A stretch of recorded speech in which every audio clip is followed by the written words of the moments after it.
Dr. Doug Miller. Hello, hello. I was telling you off camera, and in the interest of vulnerability and authenticity, I'm thrilled to have you on today. I feel like I'm punching above my weight class a little bit and a little bit nervous, so I'm glad. So I appreciate you bearing with me while I, It's my pleasure to be here. try to pick your brain. I was telling you before too. I feel like I've known you for years. We've only recently met in person at our summit, just a few months ago. But I think a lot of that has been because I was saying it tongue in cheek, but I am saying it sincerely as well, that you've been doing content marketing before content marketing was cool. And, so I relate to you in a lot of those ways of, like I was engaging and consuming your motivational moment videos years ago. Like I don't know how long those have been going on, but I was a follower of, the motivational moments and the YouTube videos and all of that stuff. And then another just kind of connection that I think is neat, but you've had your, hopefully I don't butcher it, aspire, ascend, achieve sort of tagline and hashtags and things like that. And I've always been a huge fan of the word ascent and upward mobility and, striving for higher things and really all of that stuff. So I'm just ecstatic to have you on. I'll share with you too that the timing of this I think is perfect. So on Saturday, I'm gonna tackle my first ever ultra marathon. Wow. I'm driving up to Colorado Springs and I've signed up for a 24-hour race. Didn't you just do a marathon in Austin? I did. So much for recovery time. Yeah. Well, I've had two and a half weeks or so, and I've been tapering and trying to be pretty good about it. But I'm excited because it's the first time I've ever finished a marathon and had more left in the tank. Like physically, I felt really good. I was pretty emotional afterwards, but that was because of a reflection of my hard work and the reward that I felt, really more than anything. It wasn't a painful emotion. But I'm excited because I'm going to get to push the limit and see how far I can go in 24 hours. And one of the things I'm excited to talk to you about, because I've been exploring things like this, well, I'll say at an unofficial capacity. I'm not nearly as educated or as articulate as you on the topic, but I have been exploring this idea of what I'm calling intentional departures from the comfort zone. Great. And sometimes that presents itself in, a cold plunge or an ice bath or running for 24 hours or starting a podcast or, whatever it might be, of these kind of, purposefully putting myself in a situation where I'm stretched and I'm feeling uncomfortable. What I can say for sure is that I feel fulfillment afterwards, but I feel an immense amount of discomfort before and during. And so I'm just so excited to have an opportunity to, I have a captive audience with Dr. Doug Miller, and I get to pick your brain for as long as you'll let me. But that's kind of where I'd love to start is, and apologize, but I'll take one more step back. But I've also been having a series of these conversations, and an interesting kind of theme that has come up in all of them is these decision points that individuals have been forced to make to put themselves on a trajectory for the life that they want. Hard decisions, but knowing that if they stayed where they were at, they weren't liking where they were headed. So the first question I have for you is, if somebody's listening and they're feeling unfulfilled, they're, let's say, for example, stuck in, a job that they don't like, or, the 9-to-5 hustle or whatever it might be, what would be your advice in terms of like the first step, the first direction somebody could take to discovering what a different trajectory in life might look like? Okay. I'm still stuck on a few things that you've already said. So I do have to revisit some of that. Perfect. And then maybe this leads into answering more specifically your question. But you've said you're focusing on the intentional departure of the comfort zone. So those three words, they sing to me. Because intentional, that's significant, right? Departure means like you're stepping out. You are jumping out of the comfort zone, right? So to do something intentionally means you have to think about it. And so an exercise I will do with people, large audiences, it's a simple one. If you're listening to the podcast, follow along with me, where just fold your hands. Okay, you just fold your hands. I'm going to do it. Okay, so you folded your hands, you just did it, you didn't even look down. And so I fold my hands, I look down, and I see my right thumb is on top. What thumb of? My left thumb is on top. Okay, so you did that without even thinking. Okay, there was no intentionality to that whatsoever. Okay, it's totally a habit, and our habits are in our comfort zone. Now uncross your hands and fold them again, but put the other thumb on top. How's that feel?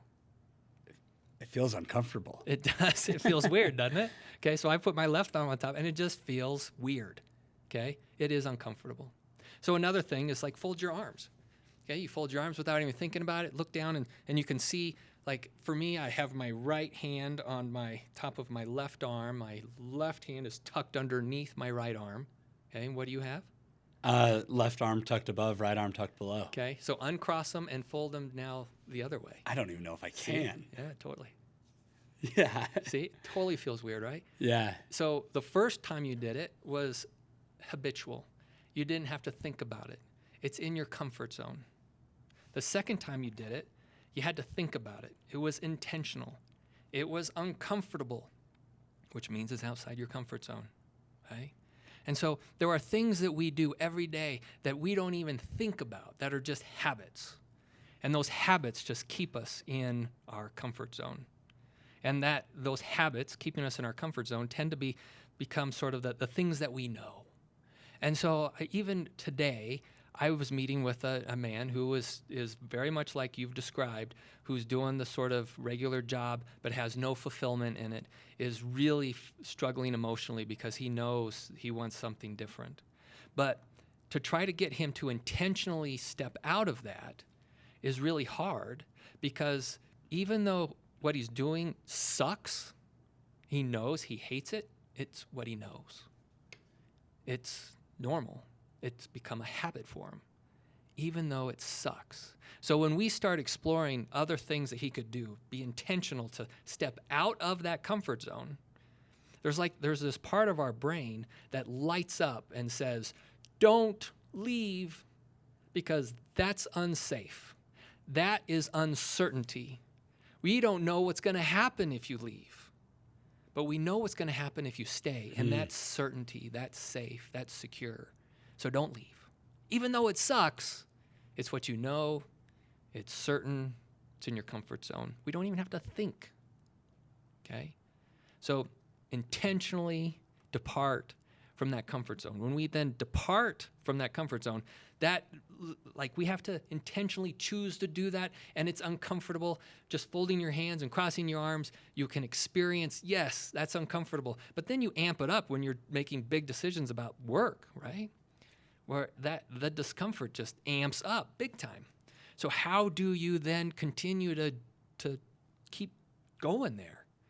Well, if we just make decisions based on our feelings start to dictate what we do, and our feelings of discomfort of stepping out of our comfort zone is going to say, go back to the comfort zone. It's more comfortable there. It feels normal, right? There's no feeling that's scary. But if you're going to step out of that comfort zone, all these feelings that are uncomfortable show up, right?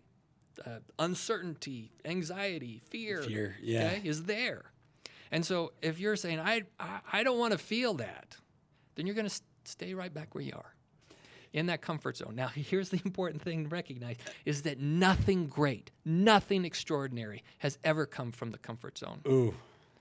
Nothing grows in the comfort zone. So if you want to do something great with your life, if you want to do something extraordinary with your life, you have an obligation to intentionally depart from the comfort zone. I love that.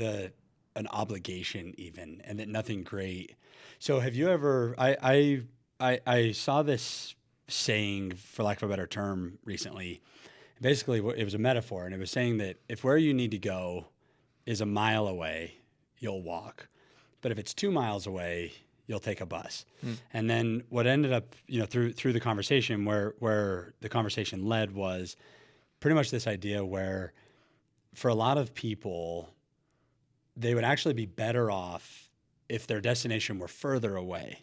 Meaning if they were in a worse situation, like the job's not that bad, the relationship's okay. My parents are happy with where I'm at. And so I'm curious your thoughts on that of like, if that dilemma of where it's only a mile away, so you still walk, but if it were 2 miles away, you'd get yourself a ride. And if people would almost be better off with a setback as a force out of the comfort zone, because then it would trigger activity and progression. Or do you think that, knowing that it's only a mile away is okay and you could still call for a ride, to use the metaphor? Okay. For me, that sounds like people like to find the easiest way, the path of least resistance, the thing that requires the least amount of effort, right? And again, that's trying to avoid discomfort. So let's say that thing that's a mile away is kind of nice, but let's say maybe the thing that is 5 miles away, super nice. Like it matters to you. It matters to you more than anything. And when you start to think about what matters to you, people tend to be willing to put forth the work and the effort. So I call that values. When you begin to identify your values and what matters to you, people are willing to put forth the work. So another way I illustrate this. So if I can ask you to hold out your hand, okay? So I have a pen here, and let's say I'm going to take this pen and jam it through your hand. Would you let me do it? No. Okay.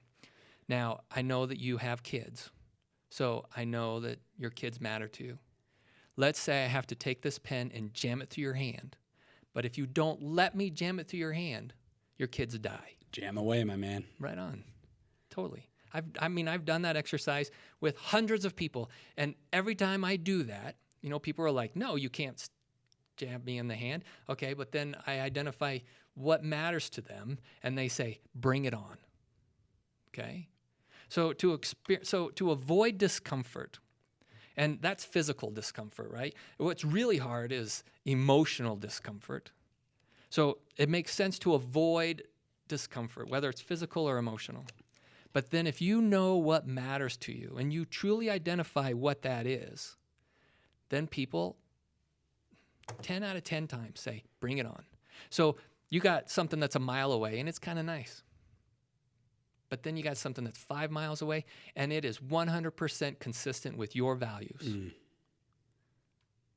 People say, I'm ready to walk. I don't even want the bus. I'm going. And I'll walk as long as it takes. So it's almost like a worse situation isn't necessarily the catalyst to growth. It's more defining where you're headed in terms of your values. Mm-hmm. Because if you know what you value and what your goals are, then the discomfort feels justified. Maybe is that why, kind of all of a sudden you're a little more inclined to I think back to, so I don't know how much you know about the story of Ascent, but I was in 2021, I knew that I needed to make a life change. I was having incredible amounts of anxiety. I wasn't being nearly the present father that I wanted to be, and just generally not feeling fulfilled in my work. I was in the same line of work, but in a different situation, and I was just struggling. Mm-hmm. And I have a clear core memory of, I've gone through this whole process of knowing that I needed to make a change, but it was way outside of my comfort zone. In fact, the most out of my comfort zone I've ever been in by far. My wife was pregnant with our third kid, I had the corner office corporate job, the salary that goes with it. I was comfortable, but not fulfilled. Uh-huh. And I remember I had my resignation email typed up, and my dad, who he'll listen to this, I have a wonderful relationship with him. Uh-huh. He knew that I was going to be making a hard decision and made the effort to drive down to support me, you know, and I'm in my 30s and I still need my dad's help from time to time. But That's a blessing. that's an understatement. But I had it typed up, and I remember sitting literally on the floor with my laptop in front of me, not on any furniture. I don't know why, but I was sitting on the floor and my dad was sitting in a recliner, and I could not hit send. I was just literally paralyzed by fear. I knew I had to do it, but the future was so unknown. Like I had no idea if I was going to make a living, if I was going to make ends meet. I have a family to support, a tremendous amount of responsibilities and pressure on me. And in a lot of ways, it felt really counterintuitive, because in a lot of ways I was walking away from everything I had ever worked for also. Like I had earned that position and you know, the job and the pay, but I still knew that it had to happen. And I'll never forget, my dad kind of leaned forward from his chair and he gave me some advice that if I didn't hit send, I would always regret it. And I would always wonder, what if? Mm-hmm. And so long story short, I hit send and resigned from, you know, my tenured job and everything, and went down one of the greatest adventures of my life, way outside of the comfort zone. But what's been remarkable for me, and part of why I'm excited to have this conversation and hopefully get other people's gears turning, is that through that, I have found that I feel more confident. I feel like I can overcome adversity in a better way. I feel even more grounded. And some of it's because you know, I mean, you know how it is to run a business and then raise a family and do all the things that you do.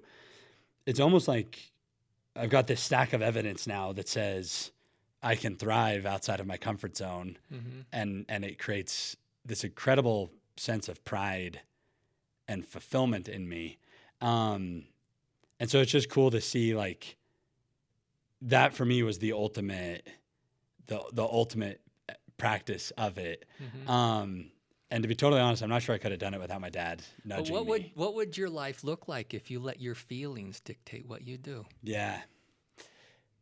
What a great question. I think that, well, that's kind of the interesting dilemma. I still would have a good life, but I would have been stuck where I was at. I had plateaued, Mm-hmm. and if I would have responded on fear, or reacted on fear rather, Mm-hmm. I probably would have continued to develop bigger anxiety issues and, you know, lack of fulfillment and things like that. Mm-hmm. But it's an interesting thing to consider, because how do you separate in the moment feelings from thought? Okay. You know, like how do you know, or is this what I'm feeling, or is this reality? Ooh. Is this what I'm feeling, or is this reality? Okay. Because my every instinct in me told me not to quit my job. Yeah. It was terrifying. Yeah. Usually those feelings like anxiety and fear show up when our thoughts are going to the future of what if, what if, what if. So anxiety is found in future thinking. Depression tends to be found in thinking in the past with regret. Okay. And so it's important to catch our thoughts and where they go, and to not, well, thoughts are difficult because they hook us. They can hook us like a fish hook and take us for a ride and take us down some really dark places. And so if we can catch our thoughts and look at them rather than looking from them, that gives us space to decide what to do with those thoughts. We're getting pretty heavy here. This is going down a whole different path. But so I actually will be talking about this in one of my anxiety talks coming up in October. on how do we cope with our thoughts. So we want to learn how to look at our thoughts. We want to learn how to look at our emotions rather than looking from them. When we look from them, it's like wearing beer goggles, if you will, and how that affects the way you look at everything around you and the way you see yourself. But if you look at something, you have to put it out there in front of you, and there's some distance between you and the thing that you're looking at. And that little space that exists allows you then to make a decision on how to respond to them. And that takes me back to, what are your values? Okay? What matters to you? So if you're sitting there on the floor and you got your laptop and you're wondering whether to push send or not, and all that fear is jumping up there and you're going, what if, and you're getting pulled and for a ride. And you can just, rather than looking from all that, you start to say, look at what my mind is doing. Okay? Let me come back to, what are my values? And if I stay here doing what I'm doing, is that consistent with my values? And if I choose to push send, and that might move me in this direction that's different, will that move me closer to my values? And then you let your values dictate what you do. Okay? Now I have to shed a little bit more light on values. Okay? Values are not goals. You mentioned values and goals a moment ago. Yeah. And those are different. Okay. Okay? Values are like west. I want to head west. Now, do I ever get there? I can continuously move west. Okay? Now, as I'm moving west, I want to stop in Las Vegas. That's my goal. And I can get to Las Vegas and I can check it off my list. I've accomplished that goal as I'm moving west. Okay? So for you, you could have had values related to the vision, a vision of what it is that you feel, this is one of my favorite terms right now, is what is your soul purpose? Soul, S-O-U-L, purpose. What is your soul purpose? You know this is in your soul. And that is in this direction. Now, what is a goal you need to accomplish to pursue your soul purpose? Step one, leave my current job. And then goals, again, you check off the list. And then you've accomplished that goal, and that starts to move you in the direction consistent with your values, which is west, okay? Now, some days you are spot on, and you're heading west. And then other days you get distracted by something, and you realize, son of a gun, I'm going north. All right, that's all right. It's not like you're doomed and you're a total failure. You just say, I recognize I'm going north now, and I know I want to go west, so I'm going to correct myself. And I'm going to do a better job tomorrow to make sure I'm going west, consistent with my values. You with me? Yep. Okay. So values are like these things that we strive for, but you never actually check them off the list. Right. You just know that some days you're more consistent with it. You're right on. And other days you're a little off, and some days you might be going completely the opposite direction. But if you have an awareness of what it is, then it serves as a compass for you to make decisions. And then say, if I make this decision, will that keep me moving in the direction consistent with my values? Yes or no? If it's yes, I make it, even if I'm scared, even if the anxiety is there. But I know it's consistent with my values. If the answer to that is no, it's not consistent with my values, it's easy for me to let it go. So the idea being that if you've done the inner work enough to learn your soul mission. Soul purpose. Soul purpose, thank you. Which I love that saying as well, your soul purpose. I kind of feel like I'm flirting with discovering that, by the way. And by doing that, you can establish what I'll call a core set of values, and that should determine your direction. Along the way, there's goals, which are not a bad thing, but different than your values. Values are kind of the compass, the direction, they're bigger than the goals.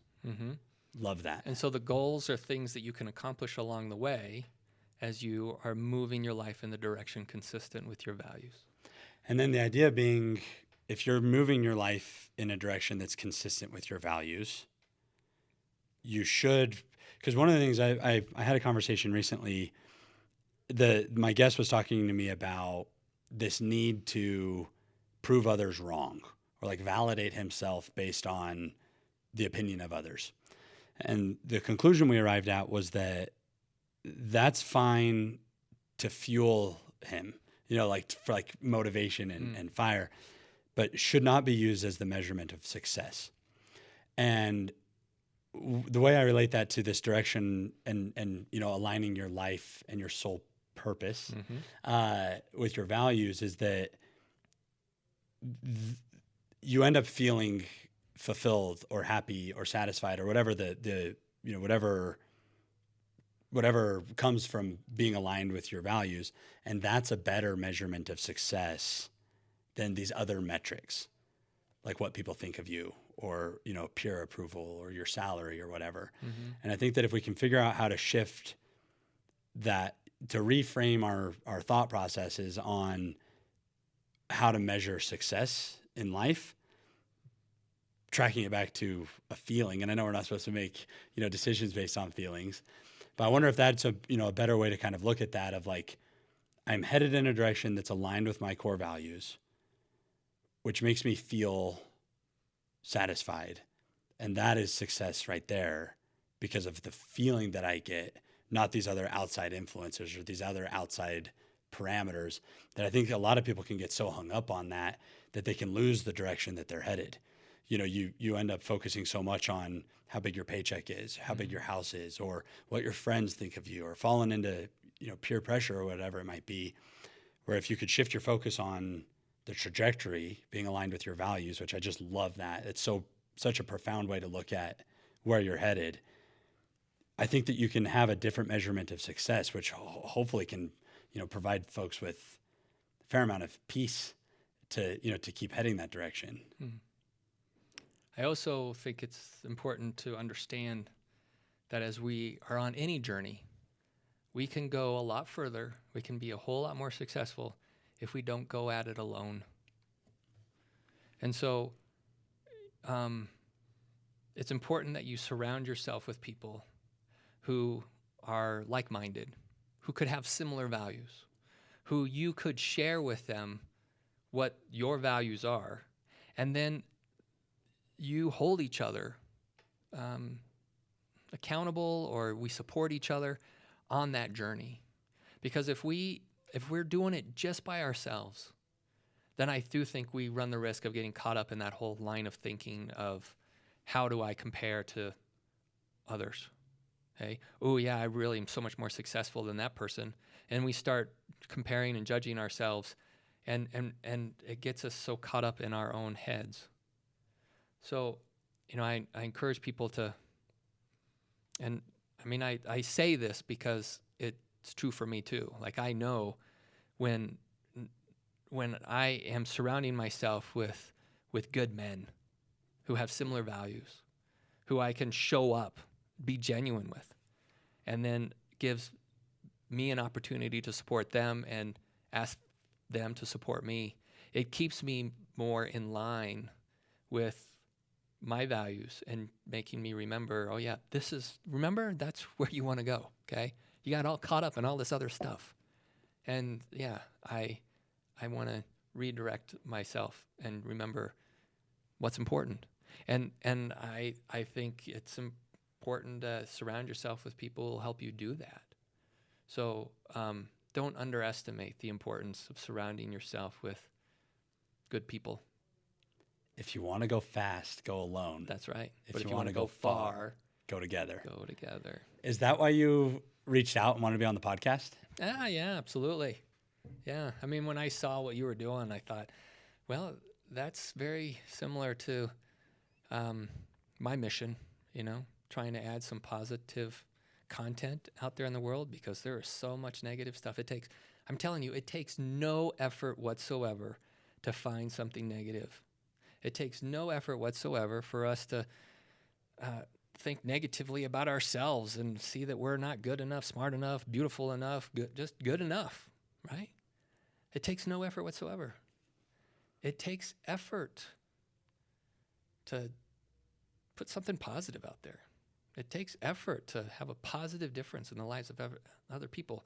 I can tell you that everything worthwhile in life is uphill. Hmm. Everything worthwhile in life is uphill. You know, the negative stuff takes no effort to roll downhill. Yeah. What a great way to think of it, because then it's like you can almost not almost you can expect the difficulty. Mm-hmm. Like plan on walking uphill, Mm-hmm. but that's what's worthwhile. Mm-hmm. You know, if you're gonna do something of value or Yeah. add meaning, it's gonna be uphill. And I think that translates to so many facets of life. Building a business, getting in shape, maintaining a healthy marriage, good relationships, whatever it might be. Yeah. These things of value. I love that. And even like visualizing it as literally walking uphill helps kind of for me solidify the fact that like you're ascending, Yes. which is difficult. Yes. Mm-hmm. Ascent is difficult. Descent is easy, but often slippery. Mm. And Mm-hmm. it's a whole different path. So one of the things too that I think is, and I do want to get back to comfort zone, but we were talking a little bit about it before we started recording, because I want to come back to the soul purpose idea, specific to your soul purpose, because one of the things I think is very remarkable about you, and it's worth you knowing this, that you made an impact on me years ago. Like before I even knew who you were or intentionally sought anything out. I don't even remember how, but we ended up Facebook friends, and I started digging into some of your content. And I think it's neat because I'm familiar enough with you and your work and the demand for what you do that you are insanely busy. You're an individual that is in incredibly high demand, with your practice. And then I know you do coaching and speaking gigs, and you even give your time away to do anxiety talks at churches and the motivational moments on YouTube and things like that, which I think is remarkable, because you don't need to do that. Like, for a lot of people, they're doing content marketing or putting things out with an end goal of getting new clients or building their business, or, heading somewhere with that with a little bit of and not that that's bad, but with a different goal in mind than simply to help.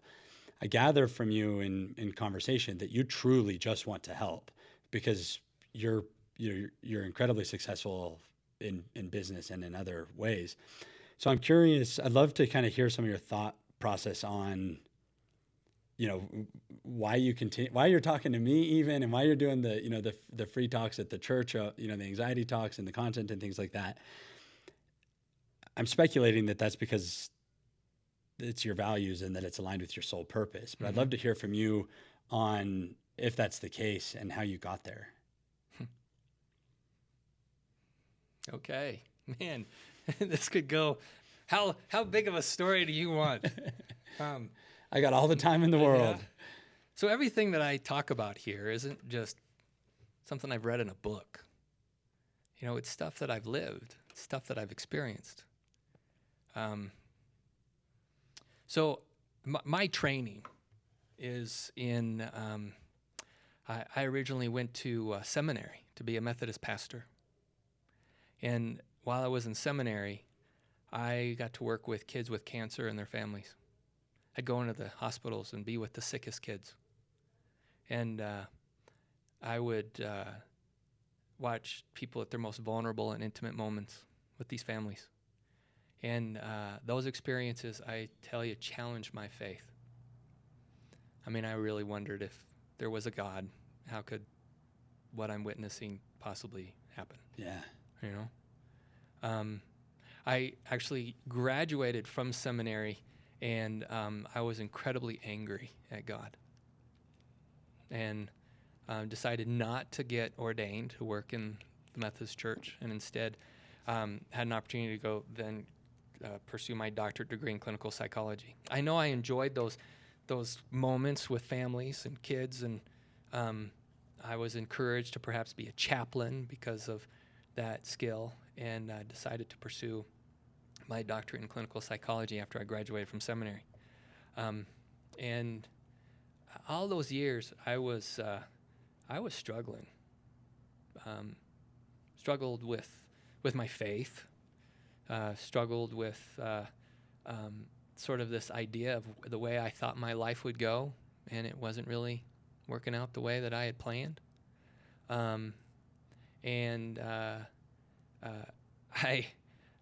wife is a pediatrician, and we were pregnant. She sees my boys, by the way. Does she? She does a great job.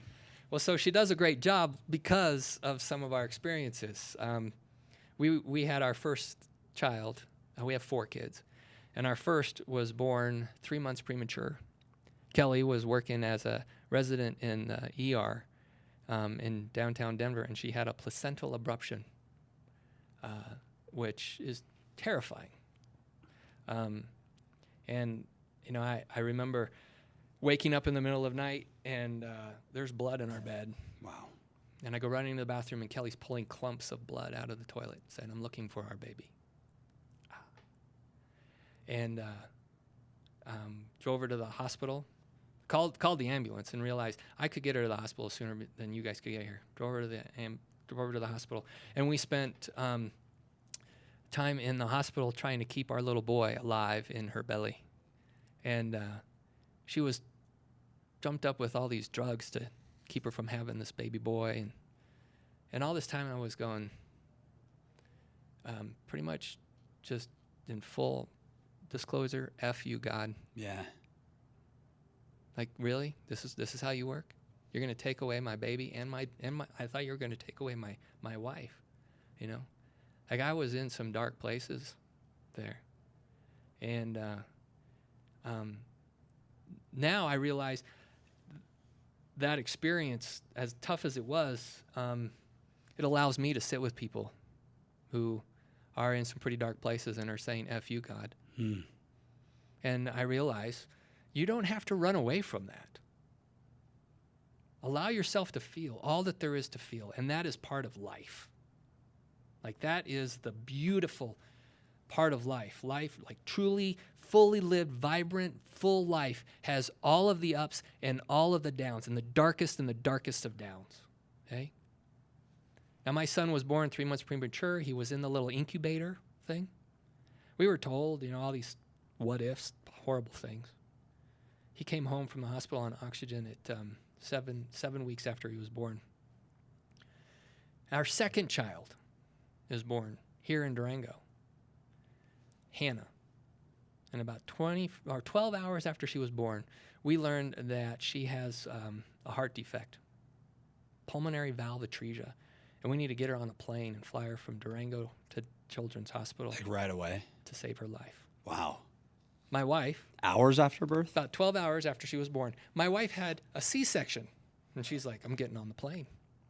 You want to talk about avoiding emotional discomfort or saying, bring it on? Because she had a C-section, and she gets on the plane 12 hours later with her 12-hour-old baby saying, we got to get her to Children's Hospital to save her life.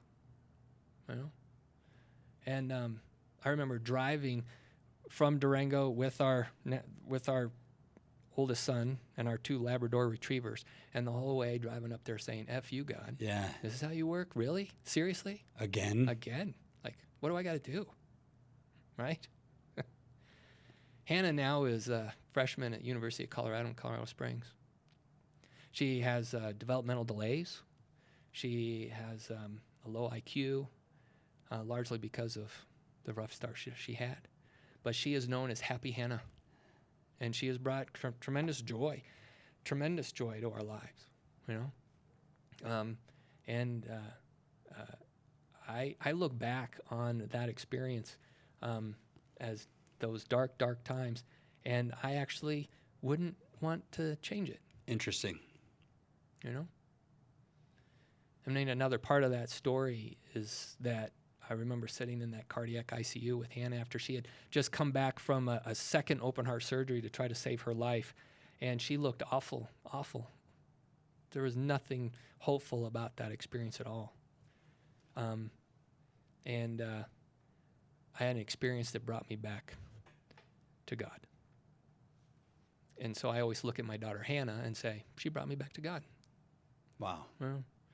And I wouldn't change that experience.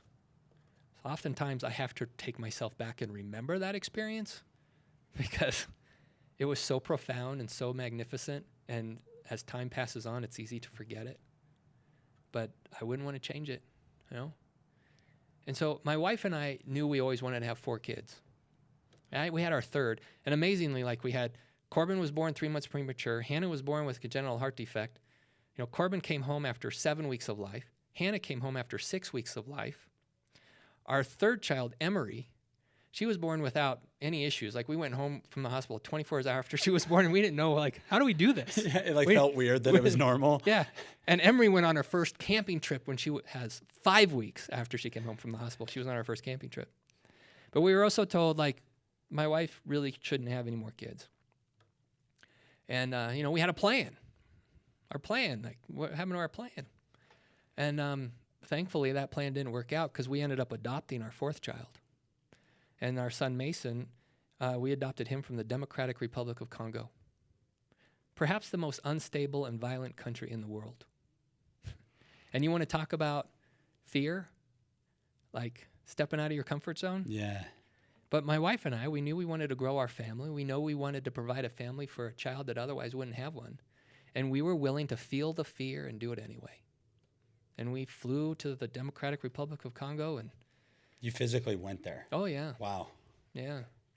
And, you know, we had to make sure our wills were in order to make sure that our children would be taken care of if we didn't come home.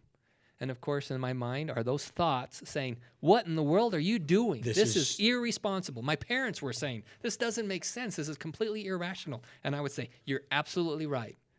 It doesn't make sense. It's completely irrational. And we're doing this because it's consistent with our values. Yeah.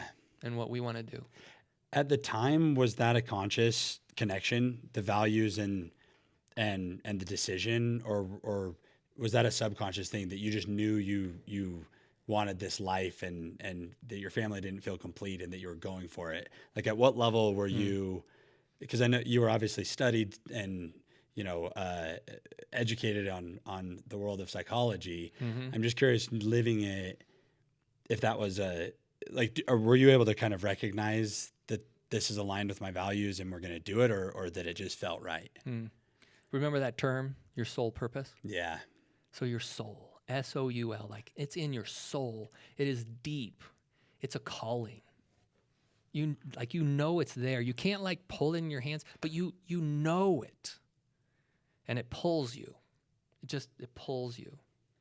So, you know, as a person of faith, I'm saying this is just something that I have to do. Yeah, non-negotiable. It's like a higher power is saying this is what we got to do.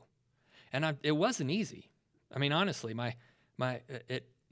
when the earthquakes happened in Haiti in 2010, my wife went on a medical mission after that experience, and she served down in Haiti to help kids who had medical crises because of the earthquake, and a lot of them had lost their parents. And Kelly came home from Haiti, and she says, we're adopting a child from Haiti.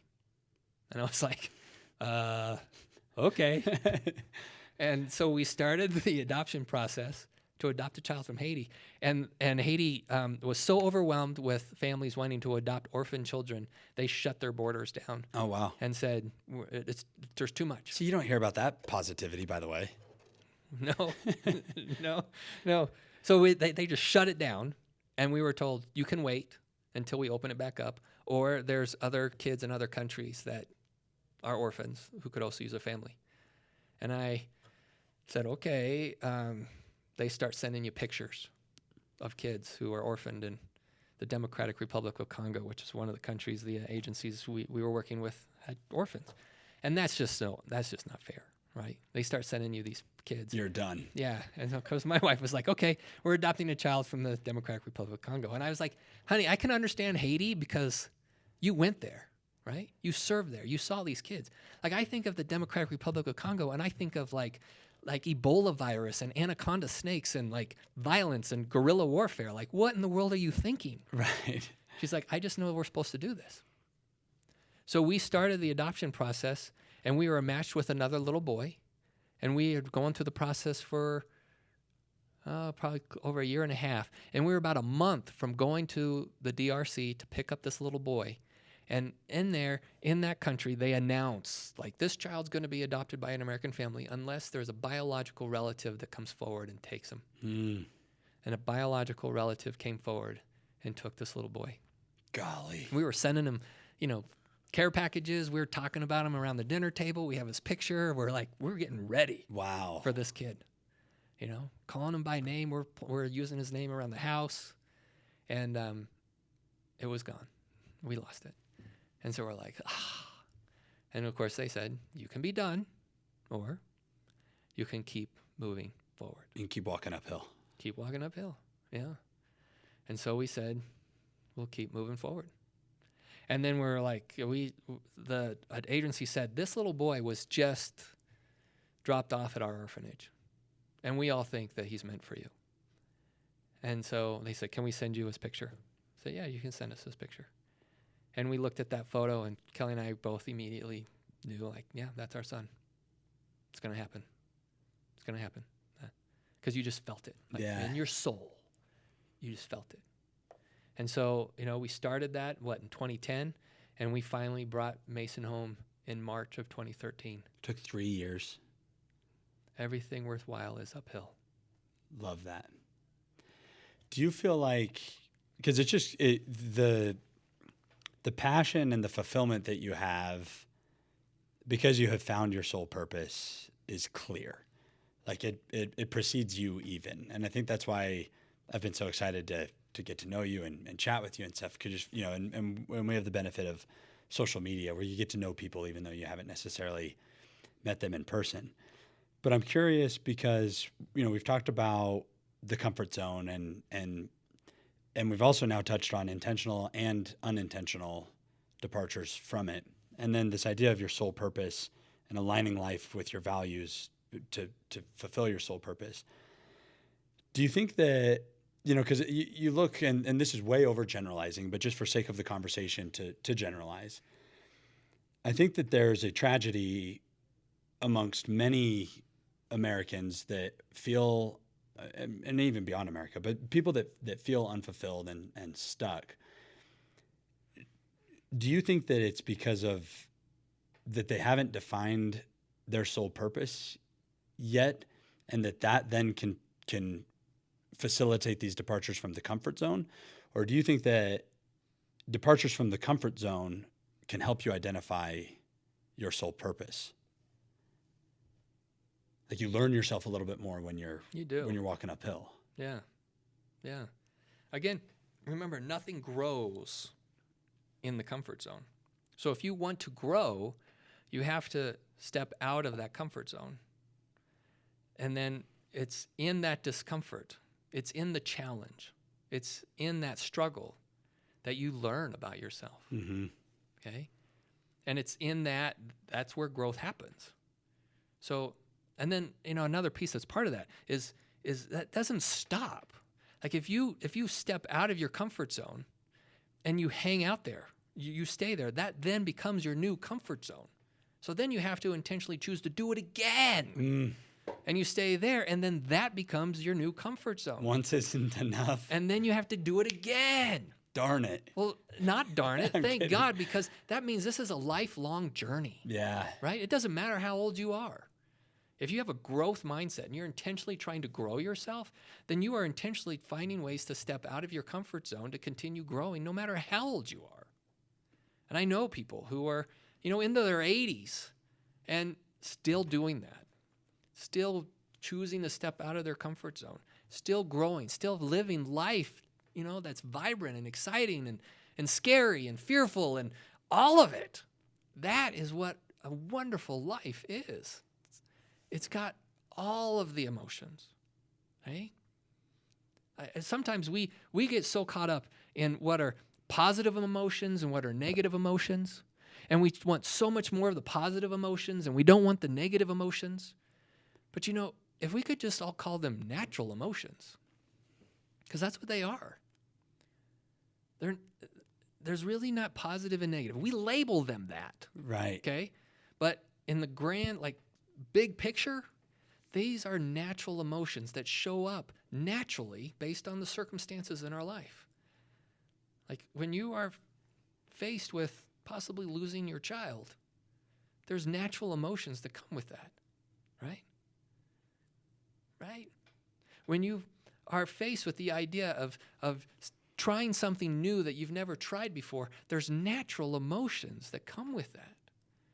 And if we can just accept, like, yeah, okay, natural emotions showing up, but then we can feel that and step out in the process. And doing that, we learn things about ourselves. Yeah. But if we're like, no, that's a negative emotion, I can't feel that, I must make that emotion go away, and then I'll step out of my comfort zone, then your whole life becomes about that, trying to make that negative emotion go away. And you never leave. You won't do anything because your whole life will be about making that negative, quote unquote, negative emotion go away. Right.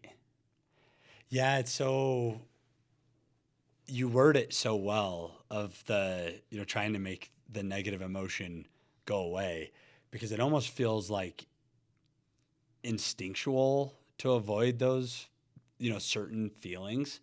And I think like having the conviction to realize that it's just part of the process. Mm-hmm. It's part of living a vibrant life, like you mentioned, which I also think that that's such a great way to frame these ups and downs that all of us experience.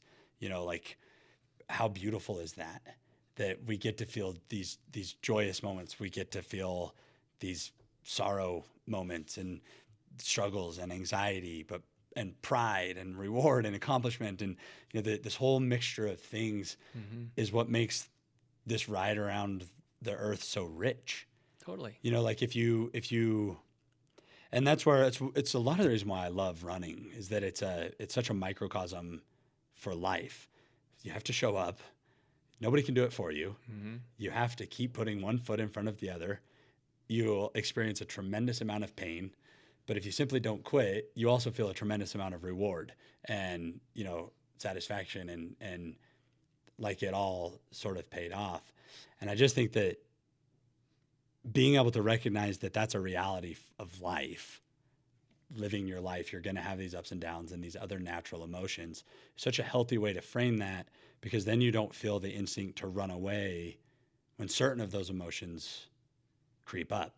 I know that definitely would help me when I, start to feel anxiety or fear or whatever. Or the thought creeps in like, you can't do this. You gotta stop running, right? I mean, I imagine you have those times all the time where you're at some mile marker and you're looking at how much further you have, and there's a thought that comes in, and what you do with that thought, like that's where your power is, right? You do not have to respond or like be dictated by that thought. Like an example I have thought of often is in Durango, we don't have billboards, right?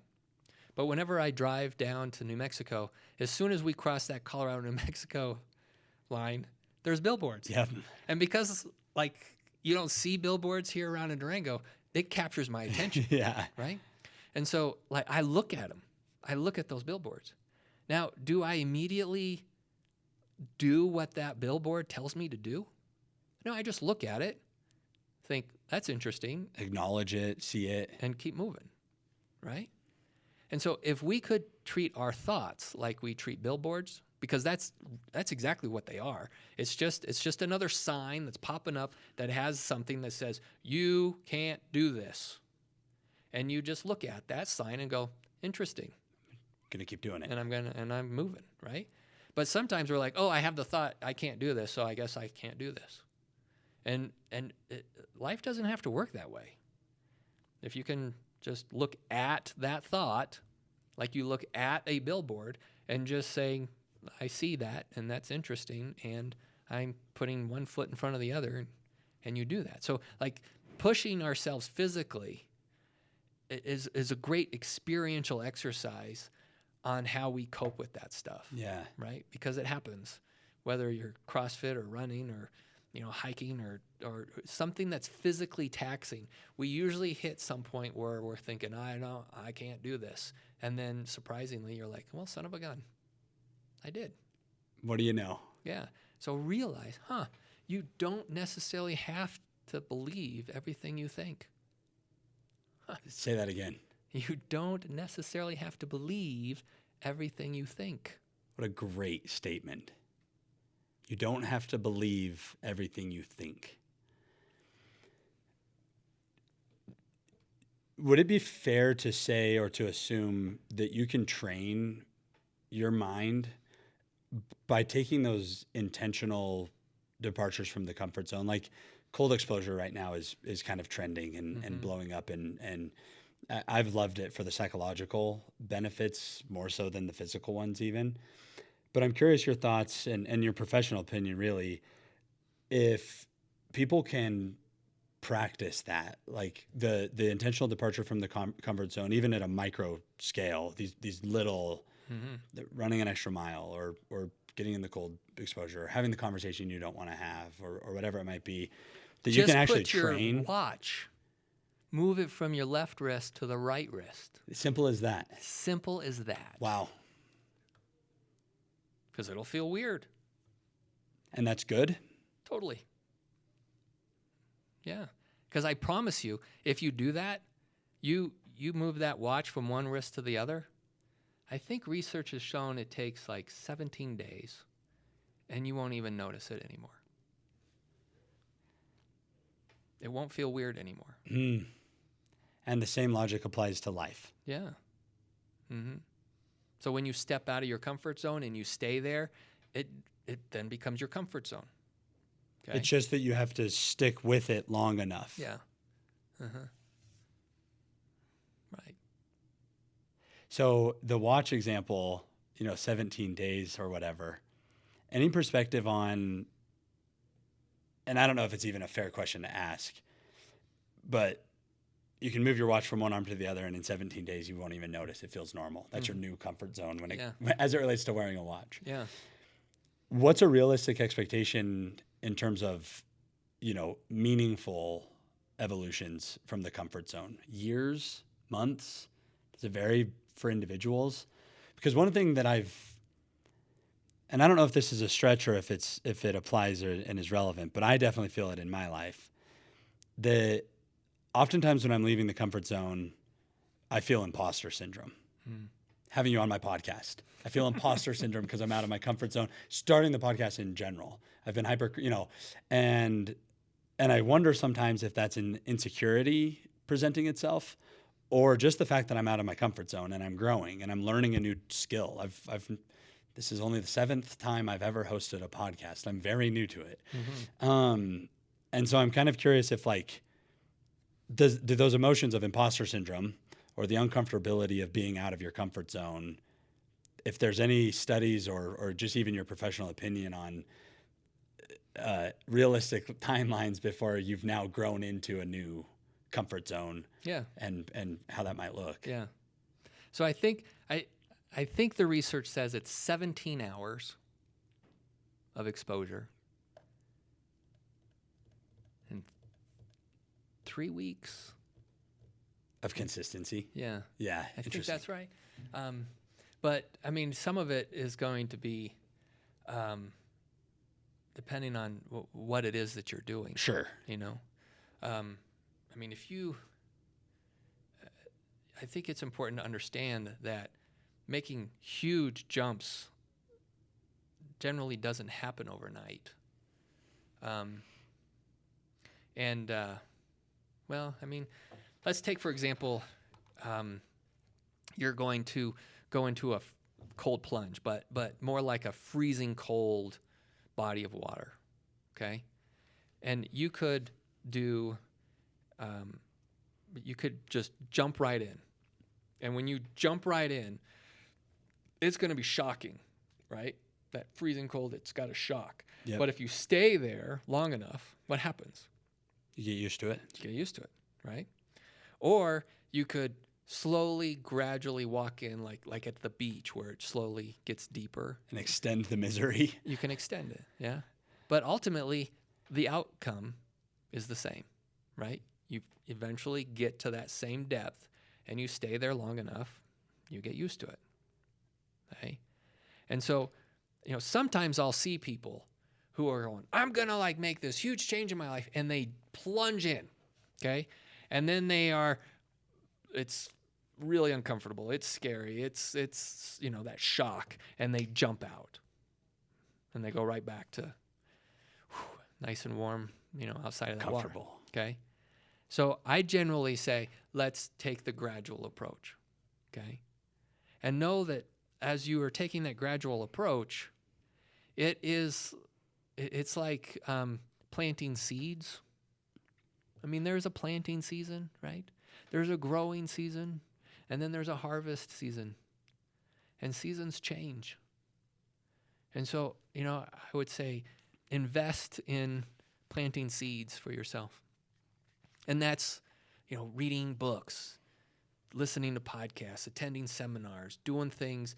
Maybe that's something that is growing you educationally, learning new ideas, talking with new people, like stuff that is just growing you. Mm-hmm.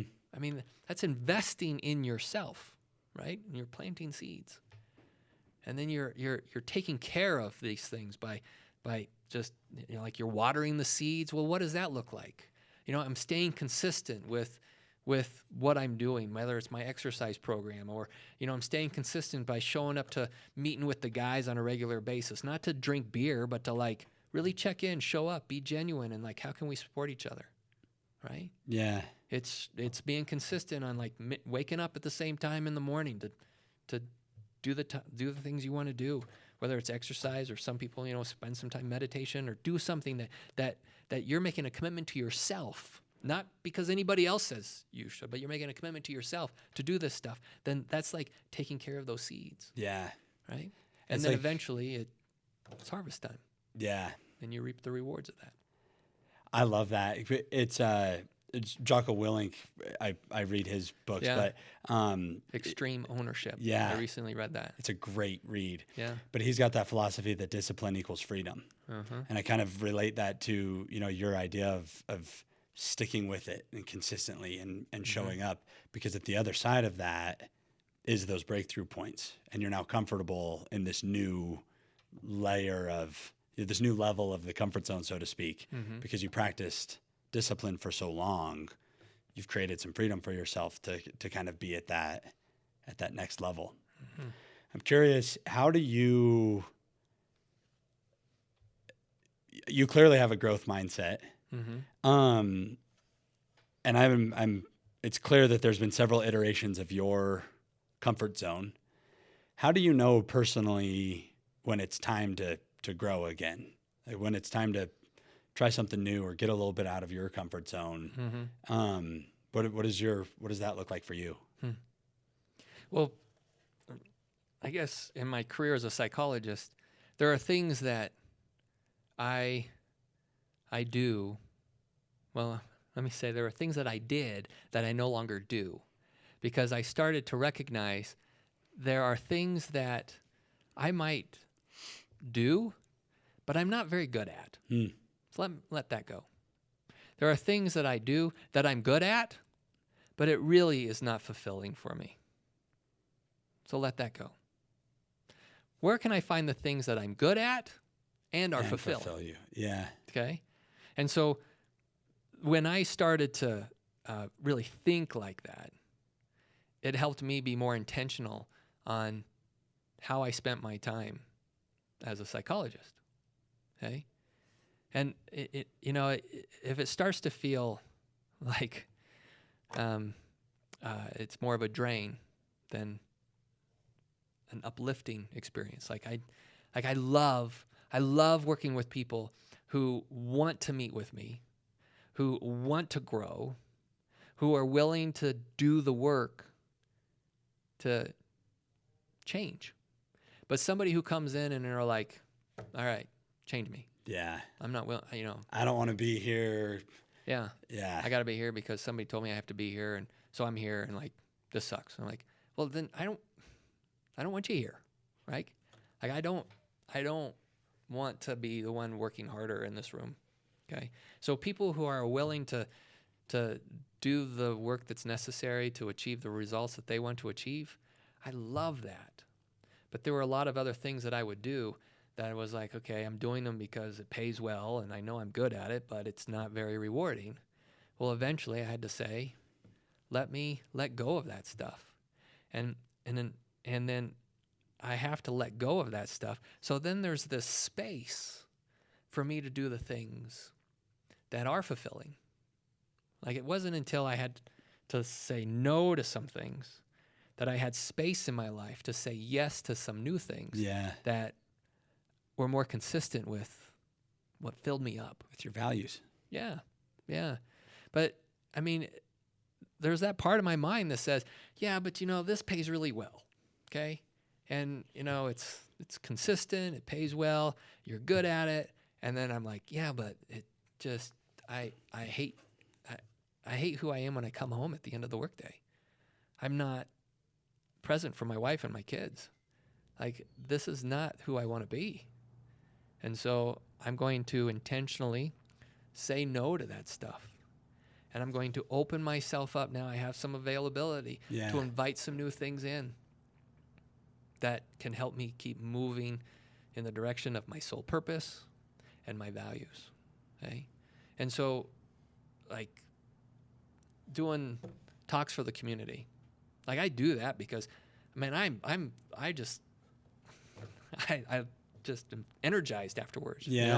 And it also gives me an opportunity to serve people who might not necessarily have the opportunities to come meet with me in my practice. Right. So then I can have this reach of impacting people's lives in a positive way, and have an impact on a greater group of people. And there are people who will come and meet with me and privately, but not everybody can do that. Right. And so for me to know, like, it fills my cup, like I am fired up. So that must mean something, right? Like, that just fires me up. So, okay, I want to choose to do more of that. And I do. And then when I feel that, when I'm like, whew, that fires me up, I was like, that's my soul purpose. Yeah. That is consistent with who I am.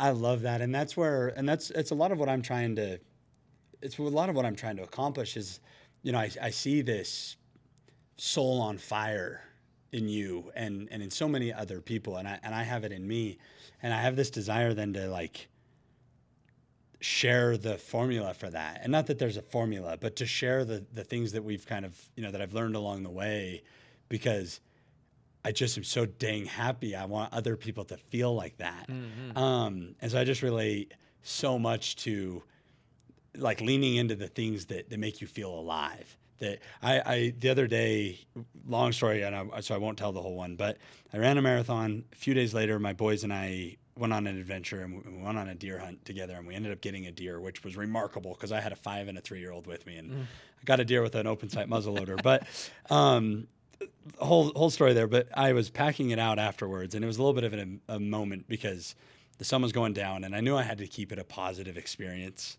for my kids, which meant I kind of had to hurry to get this thing out. And I was packing it out, and I was filming myself to put on Instagram.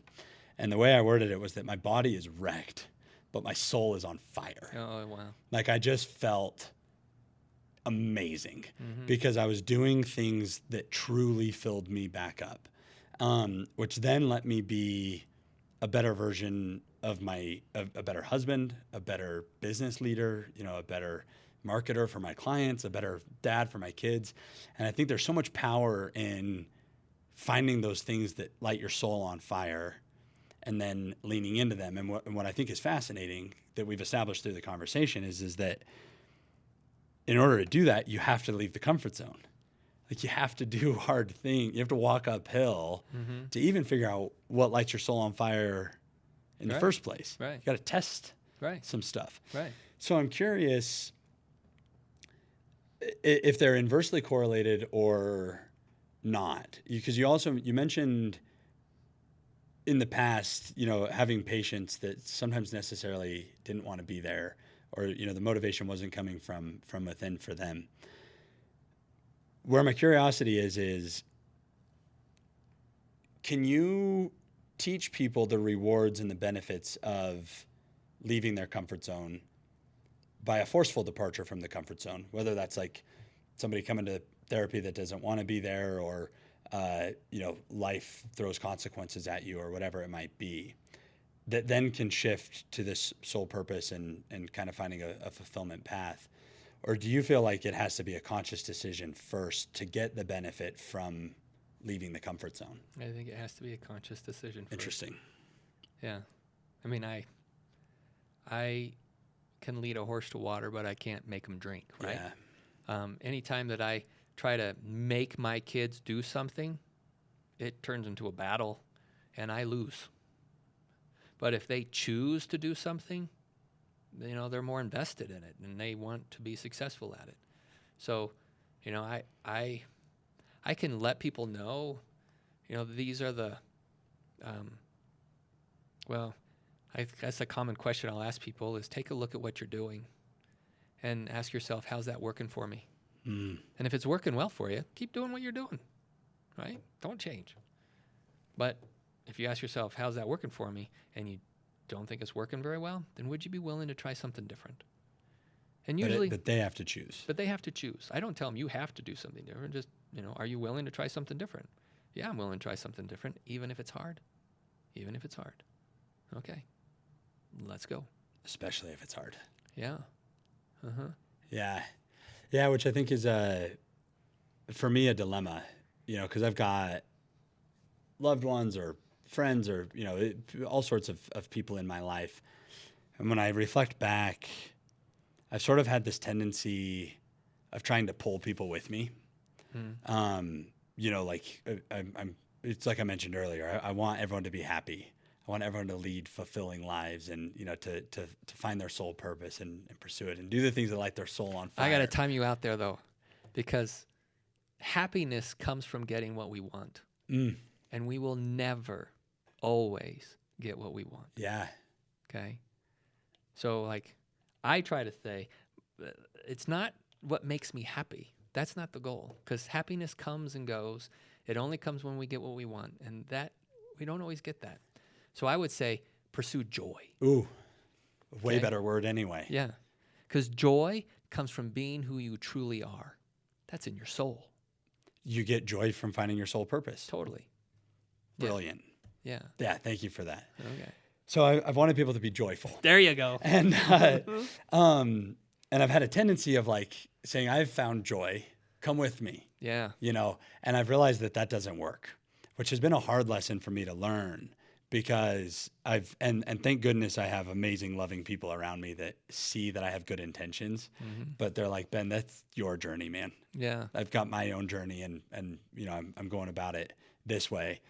And so it's been an interesting practice of reflection for me of realizing that things that bring me joy might not bring others joy and doesn't mean that they're necessarily on the wrong path or, you know, doing it. They're just finding their own soul purpose, and it looks different for everyone, which also I think comes back to that idea of like how we measure it and measure success and things like that, where I really do believe the measurement of a successful life is if you feel joyful. I'm going to use that word now instead of happy. So thank you for that. You know, as opposed to the external metrics that I talked about earlier. And so anyway, it's just been kind of interesting to see that different paths can lead to the same outcome for different people because we're all so unique. But when you're talking about like that journey to success, sometimes we will measure ourselves on that successful journey by seeing how much space is between where we are now and where it is we want to go. Okay? And if we take a look at where we are now and where it is we want to go, there's usually a gap. And when we focus on that gap, we're like, oh, I'm not a successful person yet. Still not good enough. Still not doing what it is I wanted to do.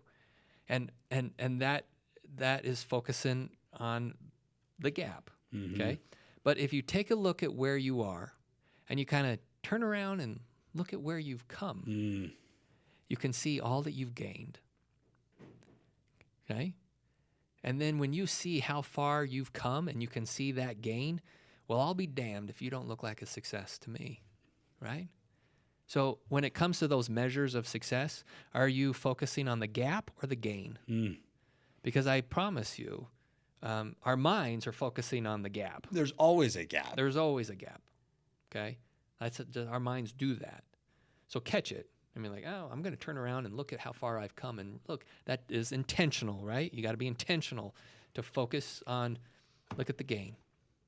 Look at where I am now. Yeah. Look at yourself, Ben. I mean, you're telling that story of sitting on the desk or sitting on the floor and you're ready to push send and you're terrified and like, what am I going to do? And like, look at what you're doing. Look at how much you've gained. Look at the lives you're impacting, the difference you're making. Okay? Now, I don't know where it is that mountaintop is for you. Okay? But it's probably really easy for you to go, well, look at the gap there. Okay? But don't neglect. You know me too well. Turn already. around and look at the gain. Yeah. Yeah, I mean, which is brilliant, and I think that applies in so many different aspects of life. I mean, you look at like the comparison is the thief of all joy, and comparing yourself to others or seeing where you want to go. So it's interesting, and it's fun too when you get the benefit of hindsight. And lately I've had that in the way of Facebook memories. Oh, yeah. So Facebook, serves up memories and whatever it might be. And it was interesting because 13 years ago, just recently, Facebook served me a memory. And my wife, who we had just started dating when this occurred 13 years ago, wrote on my wall something to the extent of, you're not yet where you want to be, but you're so much further than you were. It was this exact concept of, don't look at the gap, look at how far you've come. Yeah. And I think it's profound and cool. Thank goodness for technology and these great applications, if you choose to use them that way, to look back and be like, that to me is an indicator that consistency matters. Mm-hmm. That 13 years ago, I was on the same journey. It looked way different. There were these micro evolutions that have occurred along the way. And 13 years ago, though, my wife had the wisdom to say, don't look at the gap. Mm-hmm. Look how far you've come. Mm-hmm. Find joy in that, be fulfilled in that, and then keep walking. Keep walking uphill, which I think is such a healthy way to look at things. Another just kind of interesting example, and it's just using a physical thing to portray the larger idea. My parents bought a new house in 2015 in Heber, Utah, a beautiful home. They remodeled it, and I mean it's beautiful. We love going and visiting there. Their basement's bigger than my house, so I tell them like, my rock bottom's your basement, so thank you for that, because I have that at least. But since then, the lots around them have been sold, and people have built new homes on those lots. And all of a sudden, their house is this little one down at the bottom of the cul-de-sac, and there's these huge towering, mansions all around them. And we've seen it sort of flirt with, and they haven't let it all the way, but there are moments when it almost can change their perspective and not feeling gratitude for this home anymore because the one next door sits higher or taller or bigger. And I just think that's another perfect example of, we kind of talked about people going through the motions without finding their soul purpose, not knowing where they're aiming with values. And then you throw on top of that this comparison world that is so much in our face. Mm-hmm. And no wonder people struggle, because all you do is focus on the gap. You haven't defined your soul purpose. You don't know which direction to head based on your values. And I can totally see that snowballing in a negative way and having these negative feedback loops. And I think that it's so powerful to recognize that, because it looks different for all of us, but to recognize, those realities for us, and then make a conscious decision to be careful about what you focus on, because what you focus on gets magnified. So choose carefully, and find your soul purpose and align yourself with your values. And all of a sudden you do those three things, and man, you can find joy. Find joy. Did we just solve it? No, I'm just kidding. Your parents' house, though, like I was told, you never want to have the most expensive house on the block. Right. Right? It's advantageous to you to not have the most expensive, biggest house on the block. Okay? Also, it's advantageous to you to not be the smartest person in the room. Mm-hmm. Okay? You don't want to be the smartest person in the room. It's advantageous to you to surround yourself with people who are better at things than you are, so you can learn from them. so you can grow. I mean, if you're the smartest person in the room, and how are you going to grow? So, if you're going to do that comparison thing, I mean, all right, compare yourself in regards to what are my strengths and what are your strengths? And let me be okay with knowing that you're better at that than I am. So, how can you help me grow in this area that you're better at than me? Yeah. Okay. And then that helps me grow. And then I know I might be able to help you with some other things because this is my strength. And, I could see you might need a little area, a little help to grow in that area. So can we help each other out? And so that's growth. Surrounding yourself with people who can help support you and grow you. And, if you're the smartest person in the room, it's not going to happen. Despite the fact that it's uncomfortable. Man, I want it to be uncomfortable. I mean, when I have people who come to me are like, oh, I'm so uncomfortable. This sucks. And I'm like, congratulations, you are growing. Yeah. This is great. And they're like, no, I don't like this. Growing's the worst. Like, okay. Yeah. But one of my favorite movies is the Parenthood movie. It was like in 1988 with Steve Martin. I still have it. I make my kids watch it. It's a movie that I draw all kinds of analogies from. And one that I draw from is this scene where Steve Martin is freaking out about what's going on with his kids, and all this stuff is happening. It's all out of control. And what if this happens? And what if that happens? And he's talking to his wife about all this. And Steve Martin's 90-year-old grandmother comes walking in slowly into the room. And she says, when I was a little girl, my dad used to take me to the fair. And he would take me on the roller coaster. And never in my life would I ever experience such joy and fear and excitement and dread and happiness and anxiety. And some people would go to the fair and they would just ride the merry-go-round, around and around and around. That's it. I love the roller coaster. And she walks out of the room, and Steve Martin is going, what in the world was that? And his wife says, I think your grandmother is brilliant. And I happen to like the roller coaster. And, Steve Martin didn't get it until a few scenes later. There's total chaos happening, and he gets it. And, despite all the chaos happening, this huge smile comes across his face, and he's like, the roller coaster. That is a beautiful, vibrant, exciting life filled with natural emotions that show up in all the highs and the lows and the roller coaster that comes with life. Much preferred over the merry-go-round. Absolutely. Just goes around and around. Now, that being said, there have been times in my life where I have said, God, put me on the merry-go-round. I'm sick of the roller coaster. I want the merry-go-round, okay? And in the midst of that, I know it. And then time passes, and I look back and I go, yeah, I wouldn't change that.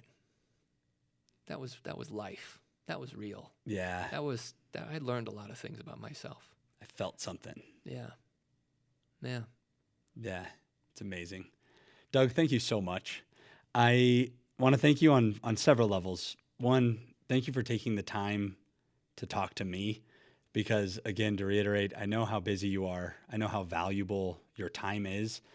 I also, though, know that the message that you're sharing matters. And so I want to thank you for that. And for being a force of good in the world, for walking uphill intentionally and doing the difficult thing because it matters. And I just want you to know that you're making a tremendous impact, and the world needs more people like you. So before we wrap, tradition is that I give everybody an Inspire by Example shirt because you inspire me by your example. You're inspiring others. And I really think that thank you. Shameless plug. It kind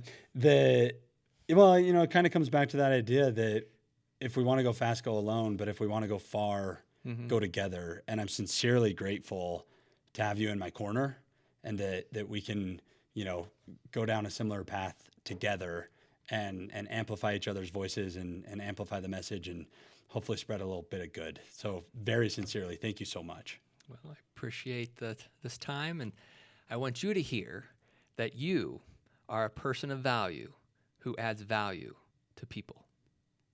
Thank you. I appreciate that. Yes. Thank you, Doug. My pleasure.